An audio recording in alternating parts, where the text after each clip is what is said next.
नमस्कार। बात करते हैं नूह से निकल रही एक बड़ी और चौंकाने वाली खबर की, जहां पाकिस्तान की खुफिया एजेंसी आईएसआई के लिए जासूसी करने के आरोप में एक और शख्स गिरफ्तार हुआ।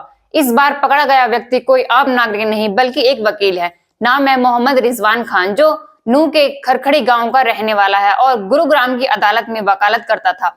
रिजवान का 2 दिन पहले ही पूछताछ के लिए हिरासत में लिया गया। जांच एजेंसियों ने उसके मोबाइल फोन, कॉल्स रिकॉर्ड और चैट्स की जांच की। डिजिटल सबूतों की पुष्टि के बाद नूह पुलिस ने उसे औपचारिक रूप से गिरफ्तार कर लिया।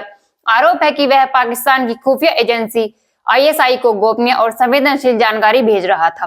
पाकिस्तान में बैठे अपने हैंडलरों के संपर्क में था। जांच में यह भी शक है कि पाकिस्तान से हवाला के जरिए पैसा भी भेजा गया, जिसका इस्तेमाल भारत में जासूसी और दूसरे अवैध नेटवर्क को मजबूत करने के लिए किया गया। पुलिस ने रिजवान के बैंक खातों की जांच शुरू कर दी है। संदिग्ध लेन देन सामने आए और अब खातों को फ्रीज करने की तैयारी है। लेकिन ये मामला अकेला नहीं। इसी साल मई में नूह के ही तावड़ू में मोहम्मद तारिफ नाम का एक युवक आईएसआई के लिए जासूसी के आरोप में पकड़ा गया था। बताया गया कि वह सेना से जुड़ी संवेदनशील जानकारी पाकिस्तान तक भेज रहा था। ठीक इसके 2 दिन बाद अरमान नाम के एक और युवक को भी इसी मामले में गिरफ्तार किया गया। रिपोर्ट्स में दावा किया गया है कि वे कई बार पाकिस्तान जा चुके थे और वहीं से आईएसआई के संपर्क में आए। अब रिजवान की गिरफ्तारी के साथ सिर्फ 1 साल में मेवात क्षेत्र से पाकिस्तान लिंक जासूसी के 3 मामले सामने आ चुके हैं। इन मामलों ने सुरक्षा एजेंसियों की चिंता बढ़ा दी है, क्योंकि एक ही इलाके से बार बार जासूसी नेटवर्क का पकड़ा जाना इस बात की ओर इशारा करता है कि पाकिस्तान इस क्षेत्र को बड़े पैमाने पर टारगेट कर रहा है।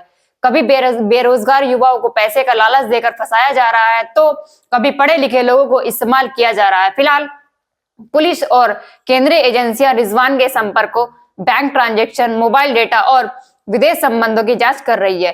यहां तक कि एक और वकील को भी पूछताछ के लिए उठाया गया, ताकि यह पता लगाया जा सके कि कहीं नूह में कोई संगठित जासूस मॉडल तो काम नहीं कर रहा। सुरक्षा एजेंसियां लगातार चेतावनी दे रही हैं, अगर कोई विदेश से नौकरी, मदद या पैसे का ऑफर देता है और बदले में निजी या सरकारी जानकारी मांगता है, तो उससे सावधान रहें। आज के डिजिटल युग में जासूसी फिल्मों तक सीमित नहीं है, मोबाइल और सोशल मीडिया के जरिए हमारे आसपास भी फैल रही है।